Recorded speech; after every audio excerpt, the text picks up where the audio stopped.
and welcome to the all-new, all-different #1 comics podcast.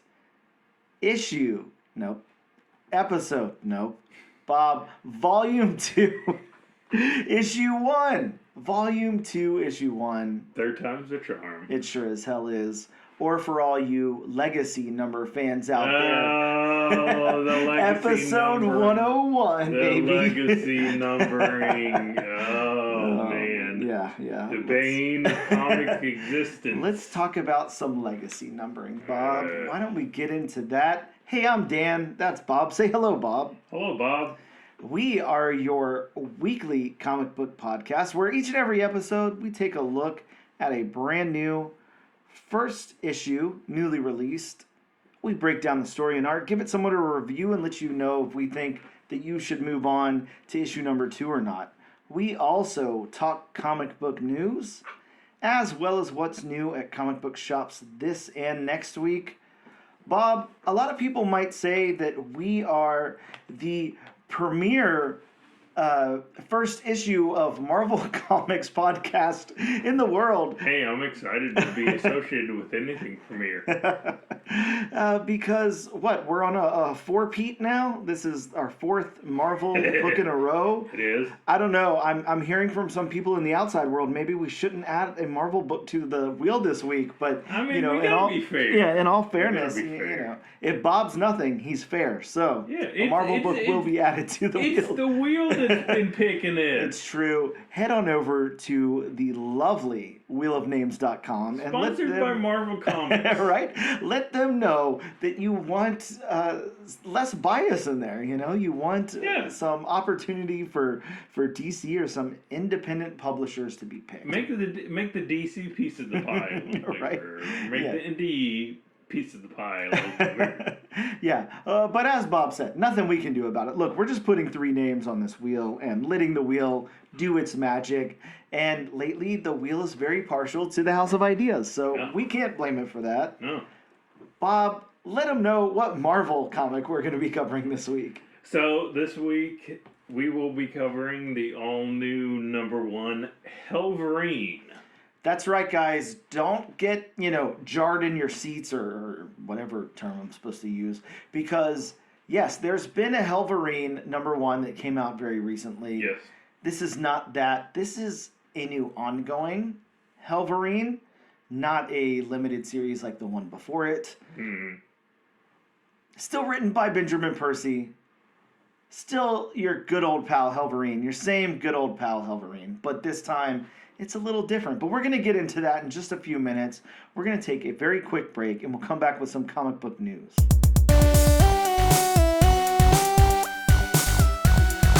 And we are back with Volume 2, Issue #1 of the all-new, all-different #1 Comics podcast. That's 101 for all of you legacy fans out there. Again, I'm just gonna every time, Bob. Yeah. You gotta have the legacy number, and then you go through like a few episodes where you don't mention the legacy number at all, and then whenever it's like 105, but it's really episode 5 or whatever, you go legacy number 105. To make it sound more exciting. I know. Keep them guessing for a little bit. They'd be like, what legacy number is this? Which one was this? This is understand. issue 1. What legacy number is this? I can't wait. It's all fun. We mentioned it before. If there was some kind of way to get like a hollow foil cover art or something for this podcast, we would do that because we're just into all the fun cheesiness of comic books. So either way, Bob, I know that one of your favorites, before we get into the news, I do have to ask you, speaking of hollow foil, I'm trying to think, you got die cut, you got hollow foil, you got embossed covers. Of course. The X-Men books are my favorite. Oh, yeah. You're talking about the... Fatal Attraction. Yeah, the hollow foil cards. Yeah, those are great. Of course, now, a lot of people are doing different things, too. They're, like, doing metal covers and things like that. I don't know. I feel like, maybe one of my favorites is the die cut because I feel like you can really do a lot with it. I feel like that's probably like the most classic thing, maybe one of the first things that came up or the easiest, but... No, you actually, what is one of my favorites? when did it come out? I don't know. It had to be at least 10 years ago now. Mm-hmm. And I had a copy. I don't have a copy anymore. But when DC was doing like their point 1, point 2, point 3 issues, I had a copy of Batman 23.1. And it was the Joker cover. But it was a lenticular cover. Okay. You know, one of those covers. Oh, yeah, lenticular. Yeah, one of those covers you can rub your hand over, and, you know, they have the pits and grooves. And, I mean, it just has that 3D look to it. So, yeah, that was actually one of my favorite covers. Yeah, there's just, you know, I'm forgetting a lot of them, but I just recalled picking up a Megadeth comic that was a leather cover. I also have a Texas Chainsaw Massacre that's a leather cover. So those are fun. Going back to, I know you remember it was earlier this year at some point, the April special from DC, the banana scented cover. And then, of course, there was a Batman Santa Claus one that was a peppermint scented.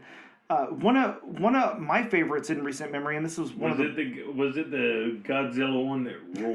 Yeah, we had maybe one time the roaring Godzilla. What was that? Godzilla versus King Kong or something like that? I don't know. I think it was Justice League versus Godzilla. Oh, okay, maybe that was it. The Unstoppable Doom Patrol that we did a couple of years ago that had the scratch off cover revealing one of Crazy Jane's personalities. Yeah. That was super cool. I never scratched it off. Of course. I didn't either. Yeah, because it's like you know not to scratch those things off. It's not. It's like a Hulk 181. Yeah. You know not to cut that stamp out. Yeah. Imagine now, Bob. I just want you. We just did I just did a nice visualization with you where we're talking about Jared Leto and G.I. Joe, but we'll get into that later. But just imagine, you.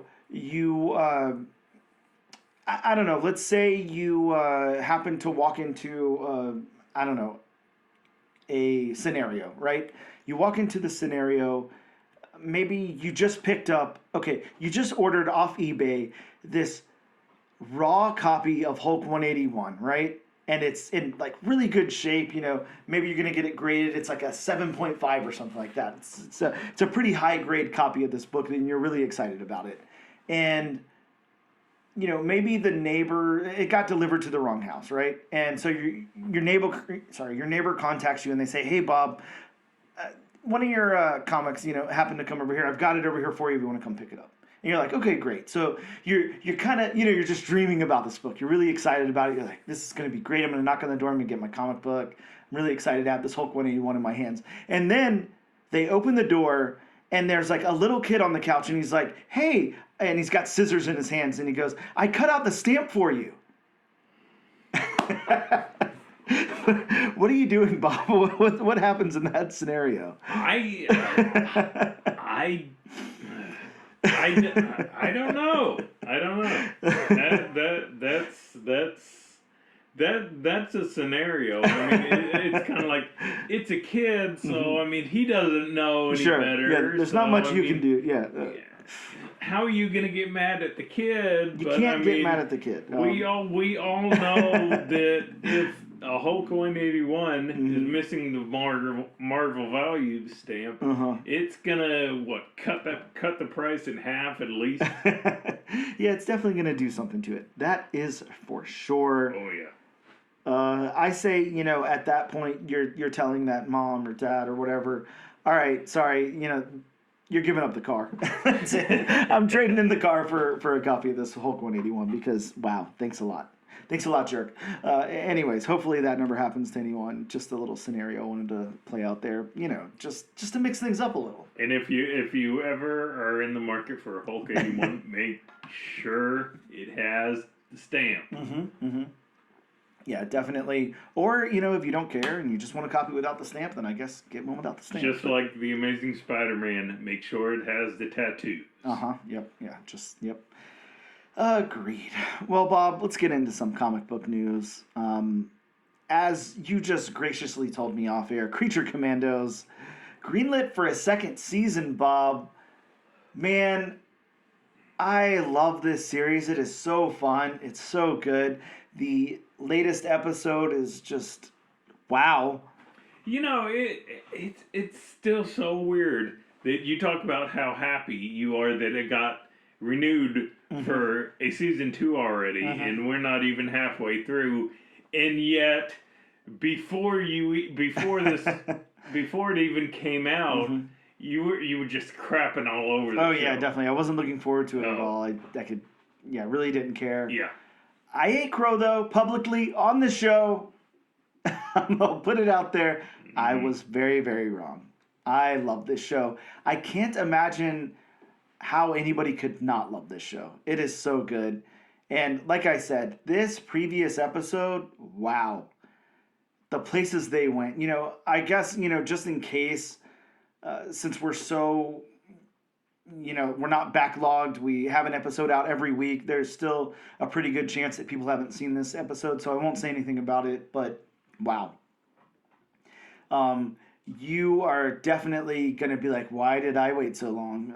Whenever you see this episode is all I'll say about it, because wow. Yeah, you definitely want to see it. You were definitely going to say to yourself, why am I caring about this character? Yeah, that's for sure. Yeah, very, very good episode. Bob, we got some Masters of the Universe castings. You can't see Bob's head hanging in shame. Maybe let out a nice sigh. There could be something audibly you could be doing. There you go. Bob, in our big casting news here, actually, maybe I'll build it up. So we do have Sam Wilson as Trapjaw. We have, Not Captain America, Sam Wilson. I mean, it could be. You never know. They didn't specify which Sam Wilson it was, so it could be Captain America. Hafthor Bjornsson as Goatman. Bob Koja Atta, maybe. I'm not sure who that is. Yeah, me either. As Triclops. And, one of our bigger pieces of news here, because we don't know, who He-Man is yet. We don't know a lot about that side of the casting, but we do know... It better be Dolph Lundgren. Yeah, I hope so. We do know who's playing Skeletor, Bob. And... Bob, we have Jared Leto. That's right. Jared Leto, Morbius himself, Joker himself, playing Skeletor.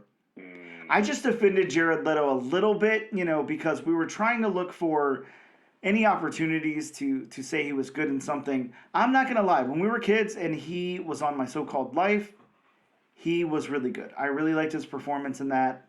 It worked really well. Neither one of us has seen Dallas Buyers Club, but we hear his performance in that is pretty good.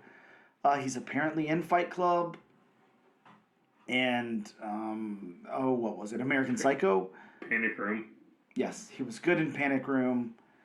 But yeah, his track record lately, not so hot. Not so great. We'll have to see how he fares as Skeletor. Bob, this could be it, though. What if all this time he was just waiting for that role of Skeletor and he's going to, knock it out of the park? The biggest thing for me, he's got to get the laugh down. He's got to get the Skeletor laugh down. I don't know. Okay, what if... I just don't see him doing that. I mean, what if he,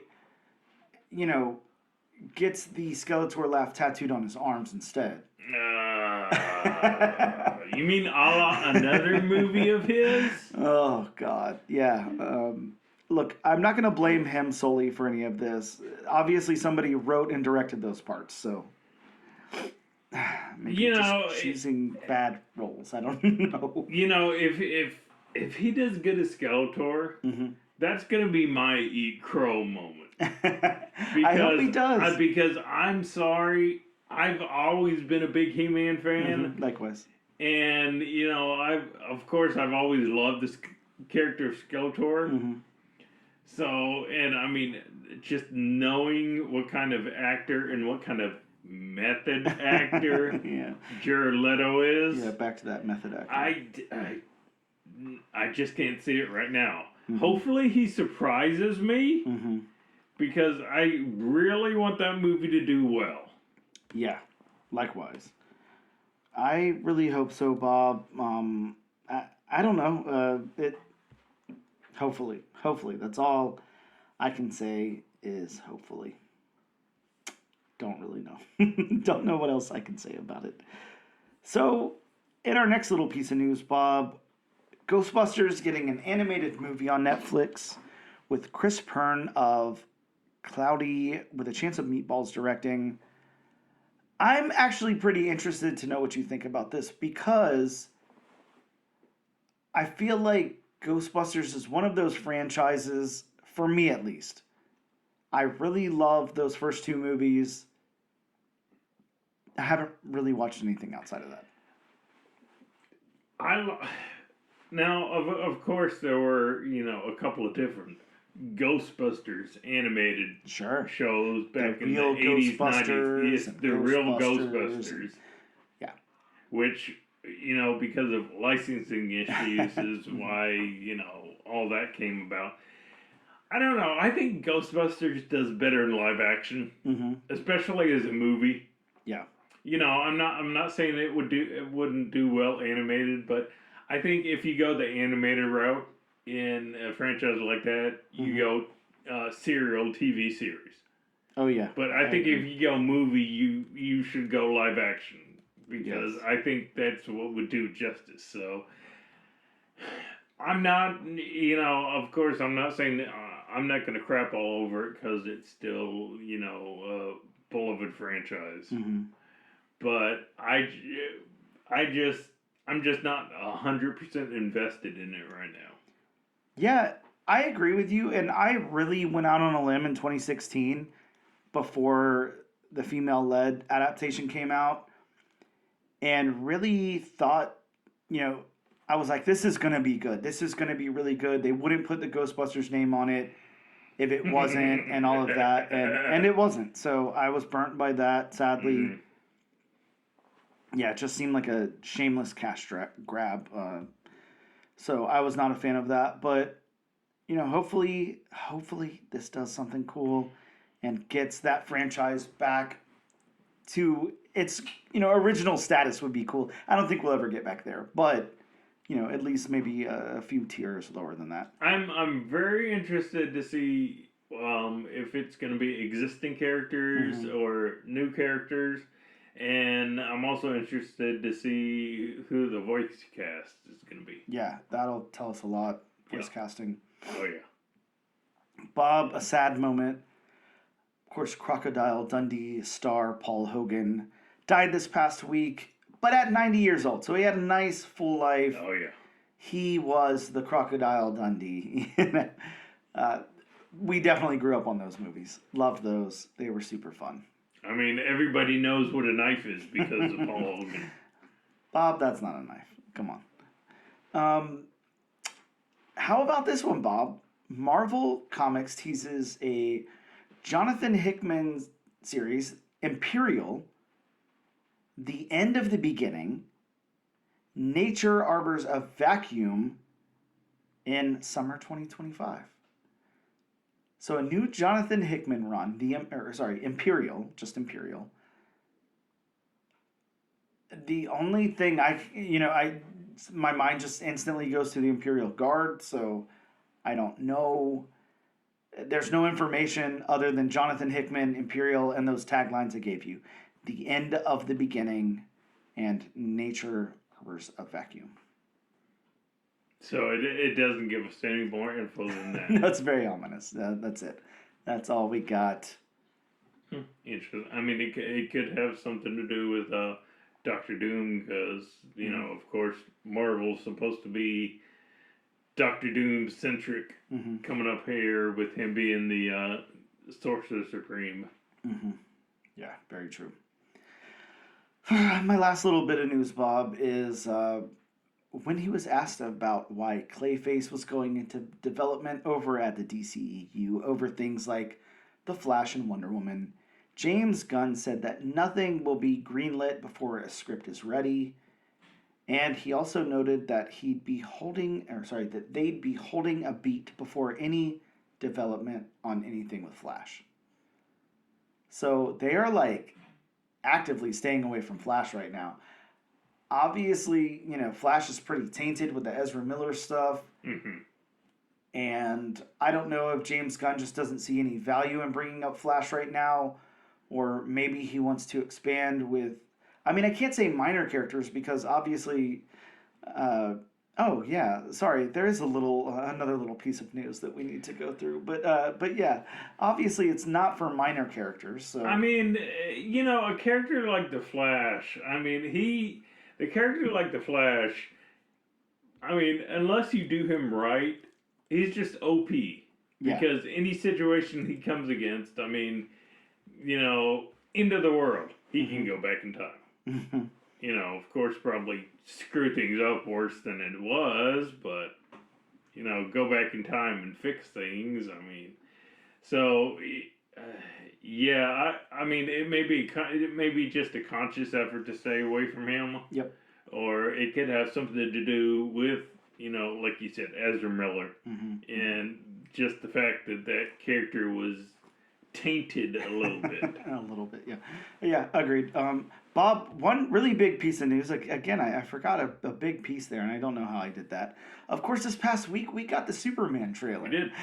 We haven't talked about that on there yet, so I'm not going to sit here and break down every little detail. I mean, everybody's already done that. That's huge. But, yeah, of course, this trailer does open with Superman crashing down in the snow, and he's super beaten up looking and bloody, and he whistles, and of course, we get our reveal of Crypto coming through the snow there, and we get some pretty big reveals of some other characters as well. Mm-hmm.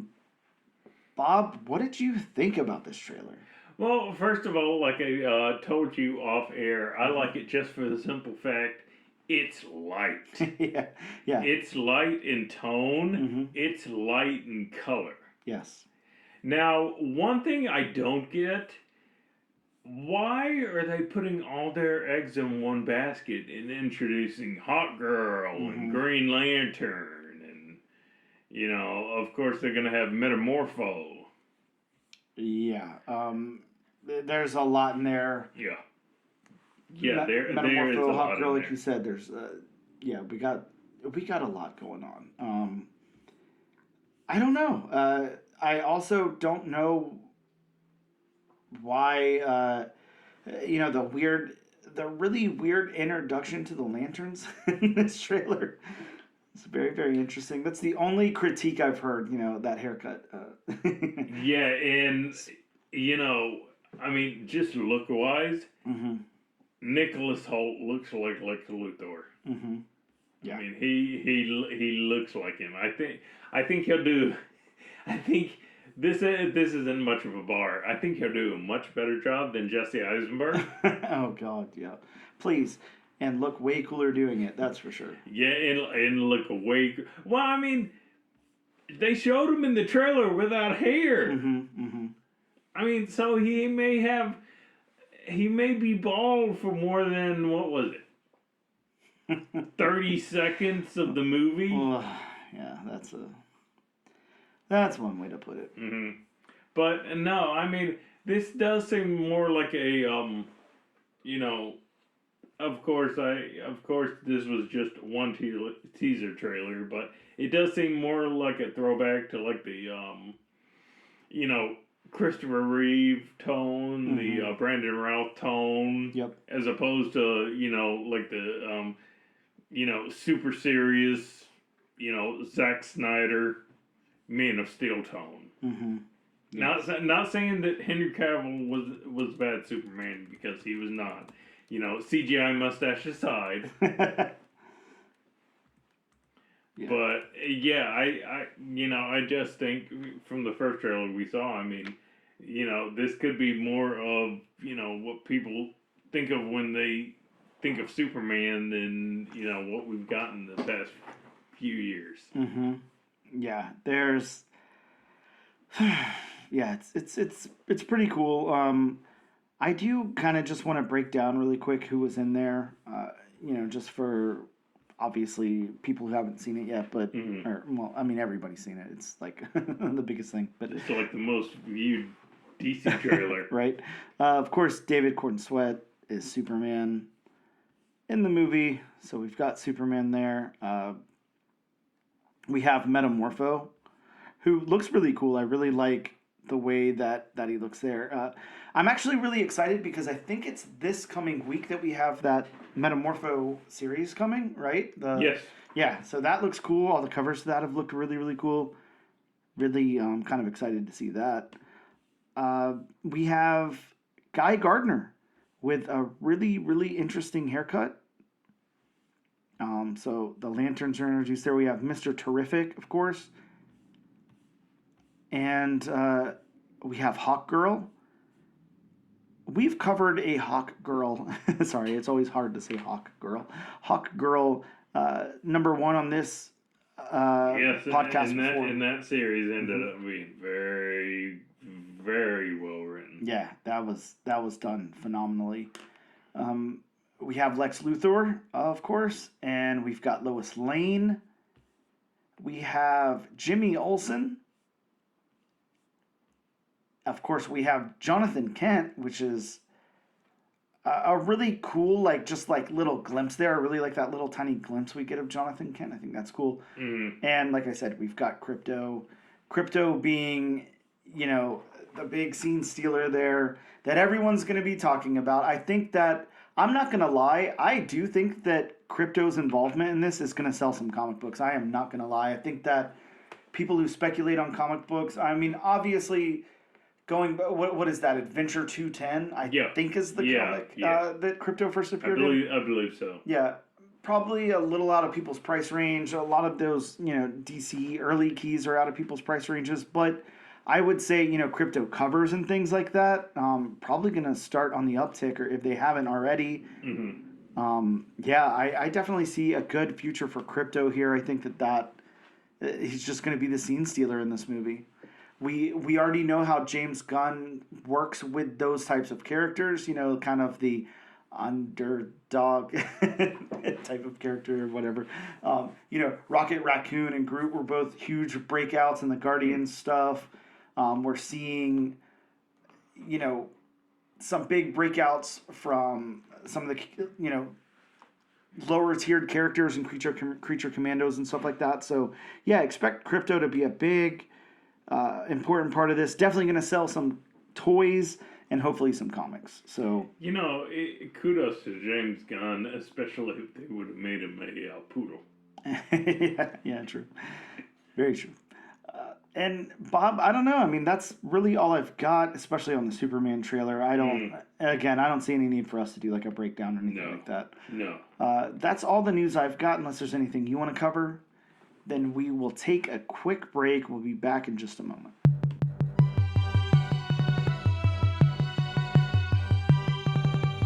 Hello and welcome back to the all-new, all-different number one comics podcast. Bob, we got to talk about some books that dropped this week in comic book shops.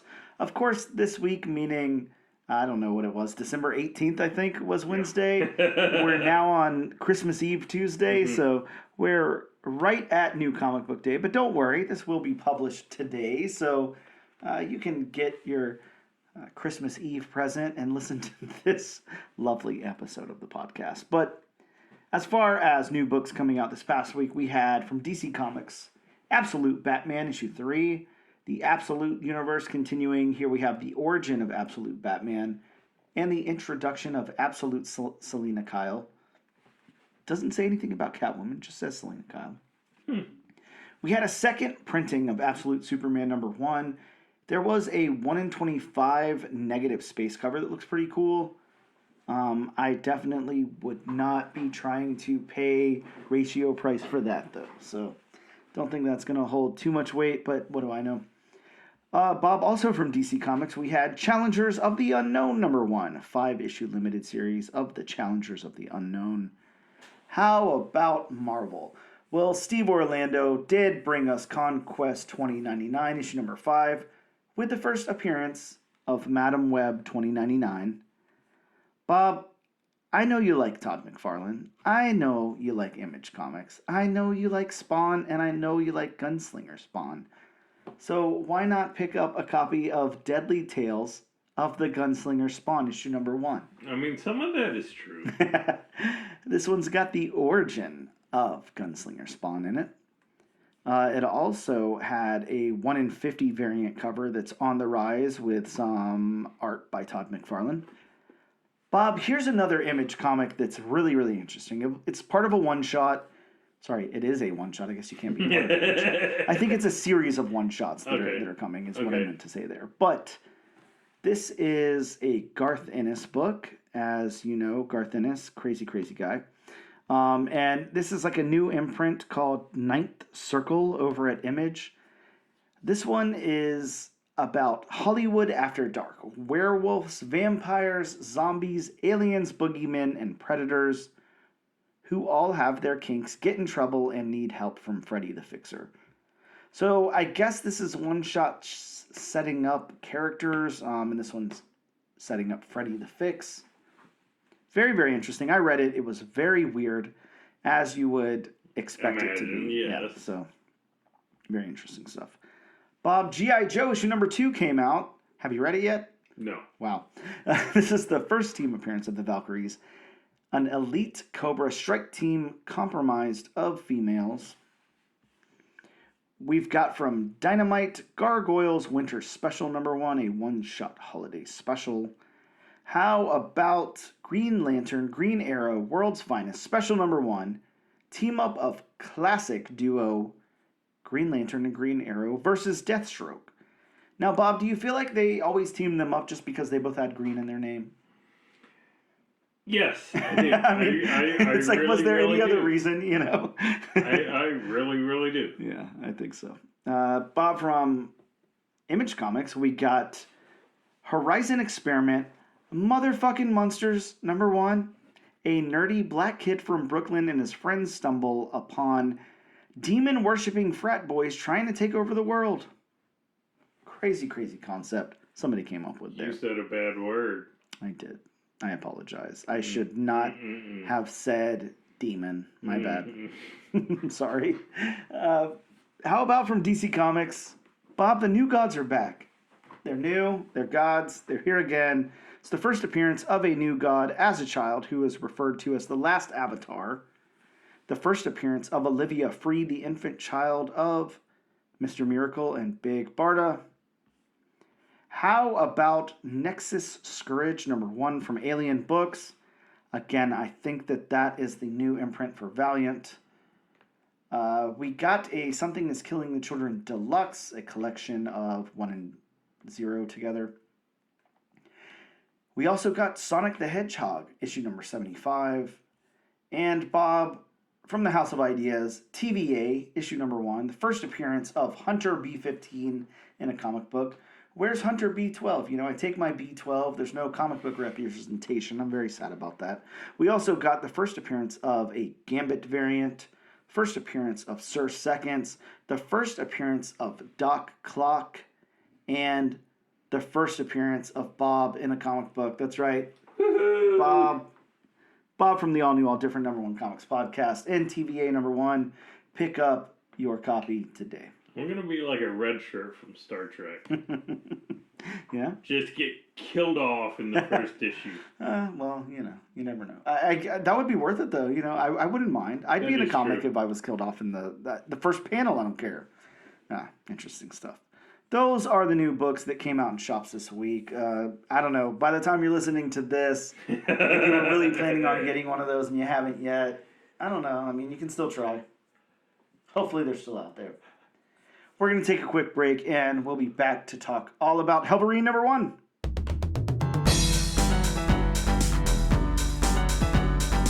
And we are back with the All New, All Different number 1 Comics podcast, the Legacy issue number 101.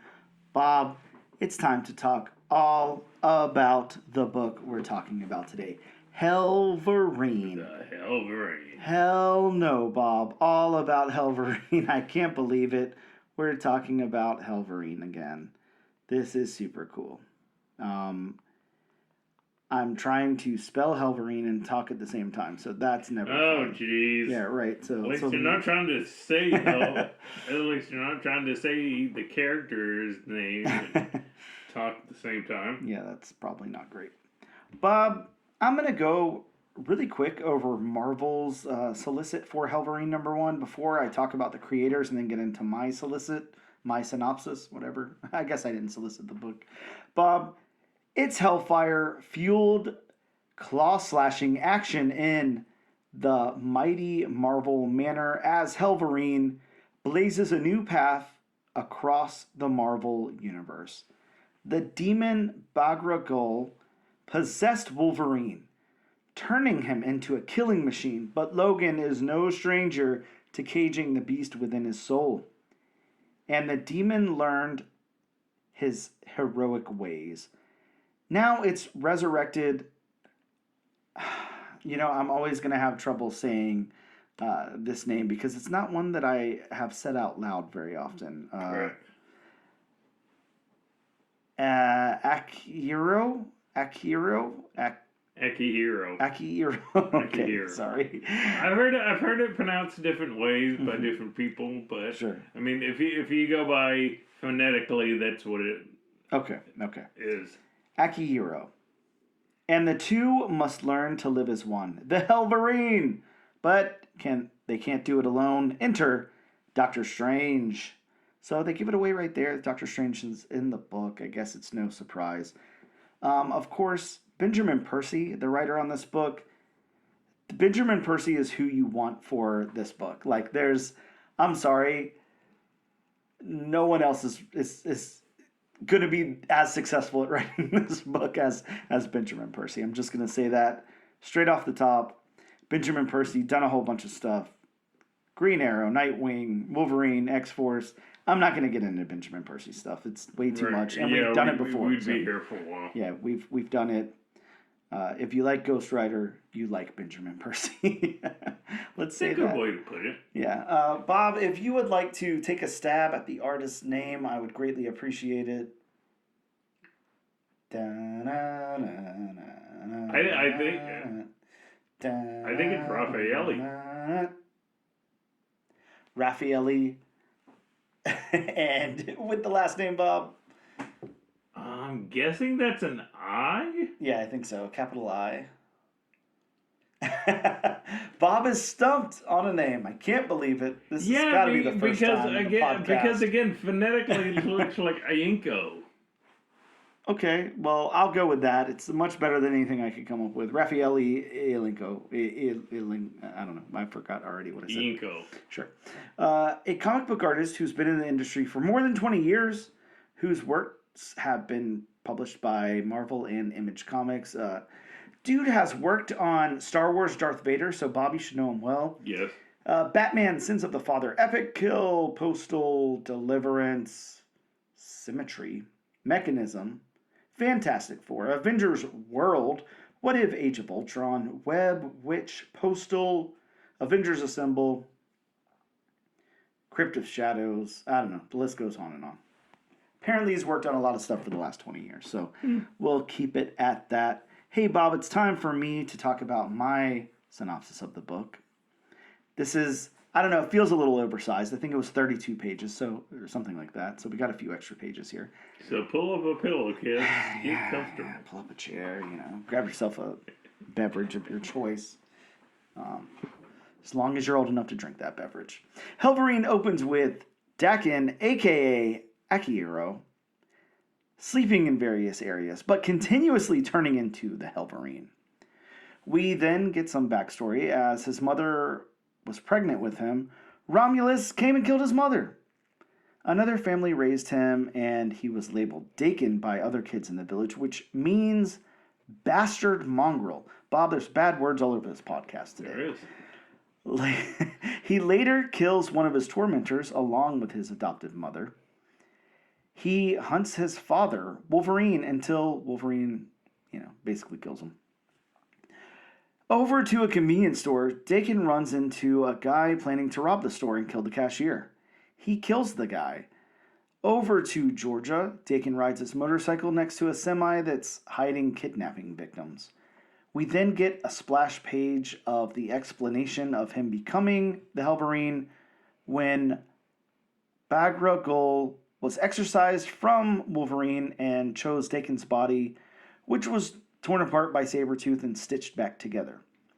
Over to North Carolina, Akihiro is camping in the woods when he finds a crying girl. He follows her to a lake and dives in and finds at least 15 bodies of other children chained to cinder blocks at the bottom. In the house on the edge of the lake, there's a child killer inside. He kills the killer and makes art out of his body. Akihiro goes to the Sanctum Sanctorum then to meet with Doctor Strange. He invites Dakin in, and Strange wonders why the demon chose Dakin. Strange asks Dakin to bring him one of his morbid sculptures, and Dakin shows Strange his twisted sculptures by some sort of possession. Strange tells Dakin that Bagra Ghul is still a servant of Mephisto, and there's some kind of plan for Dakin. Strange opens a portal and sends Dakin to the North Pole, where the demon summoned him from the grave. And that's the end of our book. Holy crap, this is a crazy book, Bob. How are we even going to talk about the beats in this one? This kind of goes all over the place. It starts off with some needed backstory, I'll say. Mm-hmm. And then we start to go into kind of what Dakin does day to day on his little mission to, avenge evil that he comes across, I guess is how I could put it, until he meets up with Doctor Strange, and then Doctor Strange lets him know, hey, you're being used for something else here. Can we call him Doctor Strange anymore? I guess not. Stephen Strange, though. Intern Strange? Yeah, not the Sorcerer Supreme? Not the Sorcerer Supreme Strange. I mean, that would be hard to put on a business card. Sure. Here's my card. Not the Sorcerer Supreme Strange. Okay, got it. Interesting, right? Yeah. Yeah, completely agreed. I think the beats work well. I think that it does. I will say the beginning feels a little bit disconnected from the end. From the point to where we get up to the splash page, and on, does feel a little disconnected, but I'm not going to say that I don't think it was needed. Mm-hmm. This is a first issue. Yeah. We kind of need to know what's going on. I think the beats work. I think that it's just a little more story heavy in the second part, is what I'll say. Mm-hmm. The dialogue of this book, Bob, I really liked the dialogue here. I thought it worked fine. The dialogue's more interdialogue. Mm-hmm, mm-hmm. You know, it's kind of more of that third person kind of dialogue. Mm-hmm. Yeah, I thought the dialogue worked. I thought the voices of the characters worked. Mm-hmm. It is very interesting to see parts of it. I will say once we got to some of the bad guys in the book, you know, the robber guy in the convenience store and the child killer guy, some of their dialogue a little questionable, but I understand the intent. You know, it's those types of characters. That's what Benjamin was going for with them. The narrative of this book overall, like I said, it's kind of split up. I think it works, though. I think it does work for the book. It's a little bit of an oversized book, and we have a little bit of backstory, and then we get into the plot of this, which I think works fine. See, and I mean, the only issue I had with the narrative is it seemed like it was going in one direction. Yeah, definitely. And then all of a sudden, it seemed like we got transported to the book Ghost Lore. Mm-hmm. yeah, kind of. When the girl appears to Akihiro, mm-hmm. and he finds all the other bodies, and he basically sets them free, mm-hmm. and gives them proper burials and whatnot. This is definitely a different Dakin than we're used to. Oh yeah, Yeah, he feels, like he's going out and doing some good in the world. It's very interesting. Yeah, I can't say more anti-hero. Yeah, definitely. I like the dialogue between him and Strange, though, because I feel like Strange kind of points that out in different ways.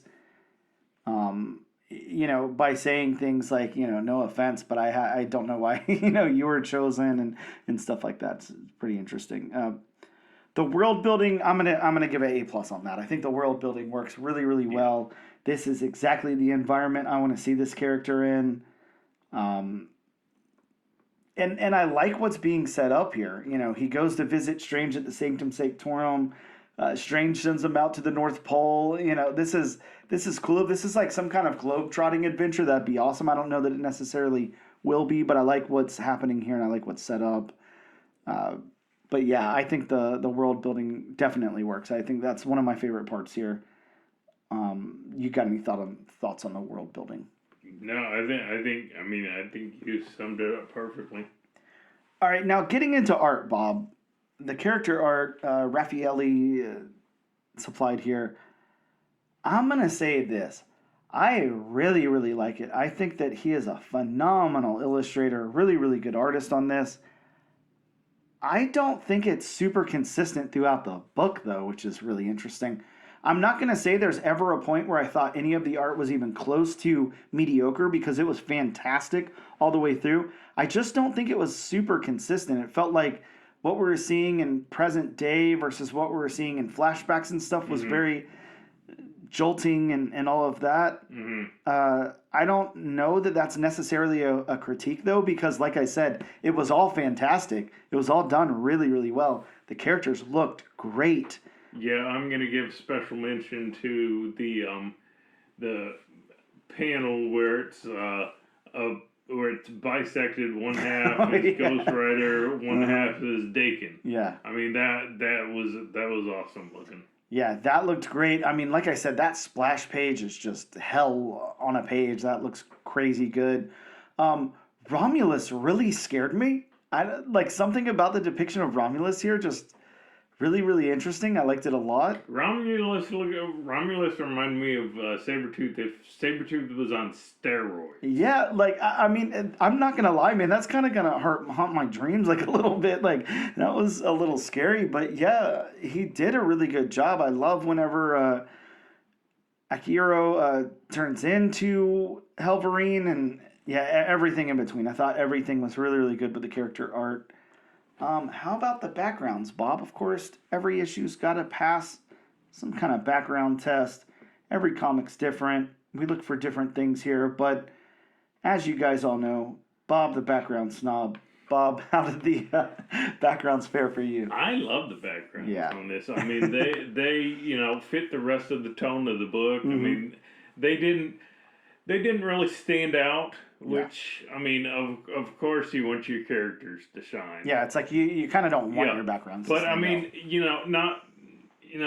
I say the backgrounds, didn't stand out, but it's not like they got lost in translation. No, not at all. Against the characters. I love the opening of this book where he's, kind of sleeping in those various areas. He's in an alleyway. He's in a barn. He's at a campsite and everything. That alleyway, there's this great, there's rats in the alleyway. There's graffiti. There's this great, pentagram painted in the background. Yeah, just, man, the backgrounds are pretty good here. I really like them a lot. This artist is, really doing some heavy lifting here, which is cool because Benjamin Percy is a really descriptive and really good writer. So to pair these two together is pretty awesome. I mean, really good stuff. Just some of the words and phrases he connected together in Akihiro's, inner monologue and just some of the characters, it's kind of like, man, these are complicated words, but he made them work. Right? Yeah, I completely agree. This is really awesome. I was trying to go back and remember who illustrated on the limited series, and it looks like it's Julius Ota, who did the previous series of Hellverine, which I really like the art on as well, but Man, this is some next level stuff. This is really good. Liking the art here a lot. How about the locations? Like we get some locations. Like I said, we it definitely kind of goes all over the place. We start off in an alleyway and then to like a barn, a campsite. We have some shots of Dakin riding around on the motorcycle. We go to Georgia. We go to North Carolina. We go to the Sanctum Sanctorum. It kind of jumps around. I thought the locations really worked for the book. It was very interesting to see what we saw as far as him coming across the potential robber of the store and the killer that he comes across later in North Carolina and everything. How'd you feel about the locations here? I mean, I thought the locations, were remote. Yeah. I thought they screamed remote. Mm-hmm. I thought they didn't scream like big city, anything like that. I mean, and that's what Dakin's doing in this issue, moving from place to place. Mm-hmm. Yeah, they definitely nailed that. Man, I'm gonna say this. Of course, we're gonna get into the colors in a second. We have a dedicated colorist that we'll talk about, but this writer-artist team, really, really good. I'd love to see these guys do more together. Outside of this, I mean, I want to see what they do with this as well, but I just love the tone that they go for and how they execute. Like, I'd really like to see them on some other stuff. Maybe like a really cool Dynamite book or something, a licensed series or something would be really, really cool. I mean, I don't imagine that Benjamin Percy probably jumps around to things like that. He's probably Marvel exclusive, but that would be super, super cool, I think. So as far as colors, we have Brian Valenza, is how I'm going to say his name. He's an Indonesian color artist, and he's worked for Marvel, DC, and Image. How did you feel about the colors in this book? I think that tone is going to say a lot about the book, so what do you think about the colors here? I like the colors. Mm-hmm. I mean, they're dark without being drab. Yes. Yeah, there's very interesting tones and stuff here, like those flashback scenes I was talking about before, where we see Akihiro's adoptive mother and all of that, and everything. Like those muted tones are really, really doing a lot of work in the book, like really working really, really well with the art. So I like the colors a lot here too. I don't know, Bob. It didn't even seem like we had much bad to say about the book, so you guys are probably gonna be able to foresee what we're gonna say about the book overall. But is all that enough for you to recommend the book to our listeners? Yeah, I mean, I would recommend it, especially if you want to know more about the background of Dakin, if you're not familiar with the character, because it does seem like coming off of issue 1, they're gonna flesh out his backstory a little bit more. Yeah. And I think this, we don't do like number ratings or star ratings or anything like that here on the podcast, but I would say, if I were to, which I guess inadvertently is going to make me do it, but if I were to, this is like a solid like 4.5 out of 5. This is a very, very solid book. There's not really any critiques or anything I could say other than, I take away that half a point for it just kind of changing direction there after the splash, but I think it was warranted. I get why it was done, so I'm not even trying to say I think that in an alternate reality they should have taken that out and made it a 5-star book or anything, because I think it really works for what they were going for, and it reads so well. This book was such a breeze to get through, super easy, and it's just beautiful to look at the whole time, and it's dealing with some really kind of sensitive material, so I think for them to pull that off with the material that they were, using is a really big accomplishment. Yeah, this was really, really good. I really suggest that you guys check this out if you're not, or if you haven't, or if you're on the fence. It is a superb book, and I can't wait to see what else they do with it. I'm really kind of expecting like some really awesome stuff from this now, so don't let me down, Benjamin Percy and company. But with that being said, go grab this book, add it to your pull list, check it out. We will take a quick break. We'll be back to talk some new books that are out next week. And we are back with the all new, all different #1 comics podcast. Here to talk to you guys all about some comic books that are dropping in local comic book shops next week. Mm-hmm.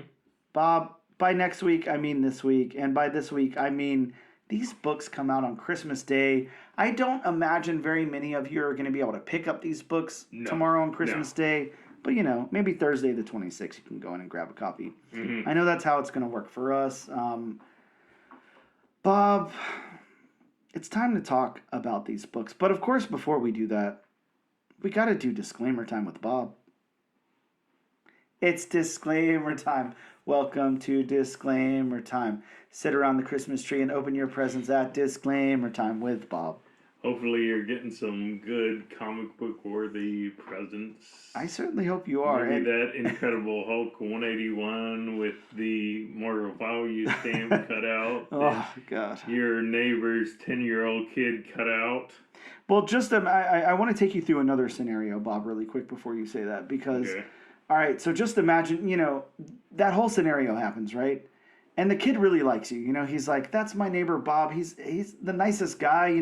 He brings in our trash cans for us, everything. Like, he buys me a Christmas present and a birthday present and all this stuff, whatever. Bob, you're a nice neighbor. We all know it, okay? Now, he feels bad. His mom yelled at him. She's like, why did you cut the stamp out? And he's like, I was just trying to help my neighbor, Bob. It said collect the stamps. I was trying to collect the stamps for him. And he says, look, I feel really bad. So what he does is, he sneaks over and he's got some tape and he's like, I'm going to tape the value stamp back in the book. Bob, can you even be mad at this kid at this point? I mean, he's trying his best. He didn't want to disappoint you. Man, you're giving this kid a backstory. Man. Yeah, well, Return of the Kid on episode 102. But that's a movie coming. Yeah, that could be directed by James Gunn. Bob.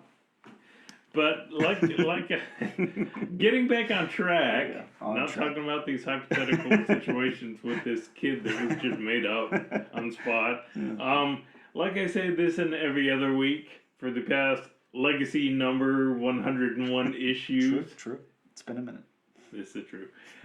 These are just a few of the books that may or may not be coming out in your local comic shop, and this is just a handful of books. So if you want a more in-depth list, please come to elsewhere. Mm-hmm. Don't call your local comic shop tomorrow because they probably will not answer. Mm-hmm.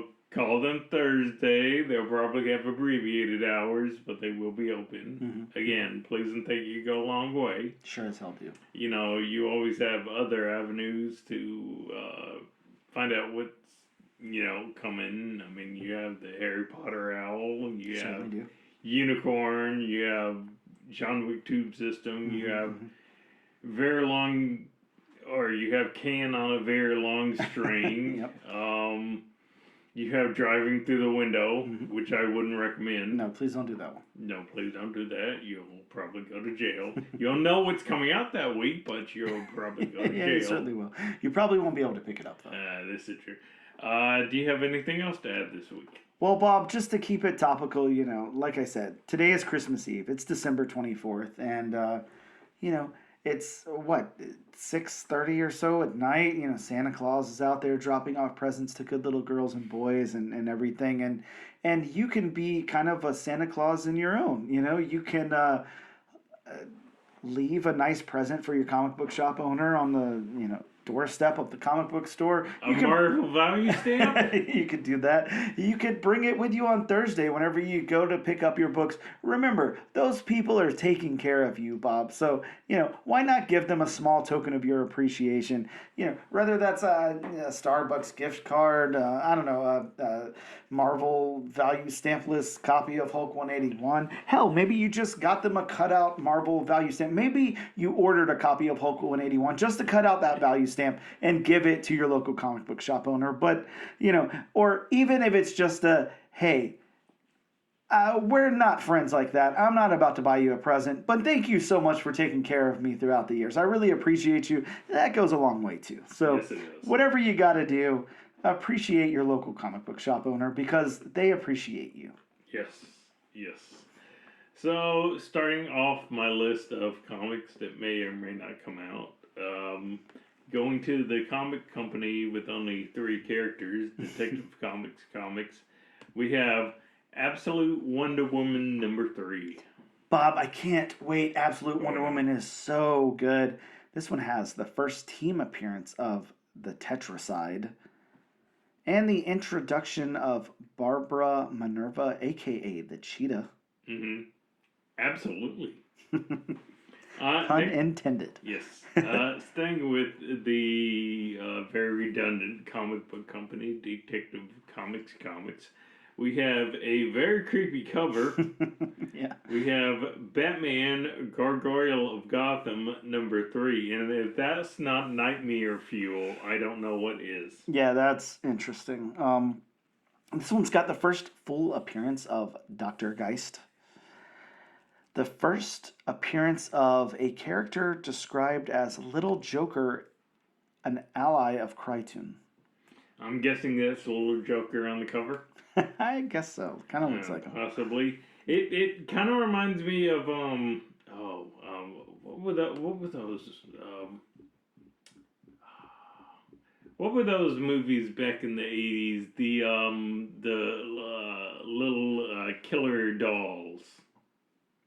The Killer Dolls. Huh. They were like 5 or 6 of them. Huh. Oh, what is it? I can't think. Yeah, definitely sounds like a thing that happened. Now I can't remember. Now I can't remember the movie. I mean, they were. It was a horror franchise, and they were like very small, miniature, like almost elf-sized characters, and one of them actually had like a top for a head, like a pinhead. Oh man, one of them was a 6-shooter. Huh. Oh, now I cannot remember the name to save my life. I mean, there's definitely an 80s horror movie called Dolls. What Puppeteer? No, Puppet Master. Oh, Puppet Master. Puppet Master. Oh, okay. Puppet. I don't know why. I've never watched Puppet Master. I have some of the comics, but I've never watched. I don't know why that came into my head all of a sudden, but that's what the cover of that book looks like. That's why it reminded you of it. Next up from the House of Ideas, Marvel Comics, we have Blade Red Band #3. Hey, I'm excited about this one, Bob. It's Blade, it's Red Band, it's violent, it's bloody, it's crazy. It's got the first appearance of Pontius Van Helsing, a monster hunter. Yes, Pontius. That's a name. Right. Going back to Detective Comics, also known at one time as National Comics, we have Detective Comics number 1092. Yes, that's Legacy. I was going to say, Bob, where's that Legacy number? Yeah, this has the first full appearance of Asma, a vigilante who kills small-time criminals. So, Batman if he didn't have a morality. Yeah, I guess so. Next up from Image Comics, we have Dust to Dust #1. Bob, picture, if you will, a tormented Oklahoma sheriff and a scrappy photojournalist hunting for a serial killer at the height of the dust-choked Great Depression. How could you see the killer with all the dust? There's ways.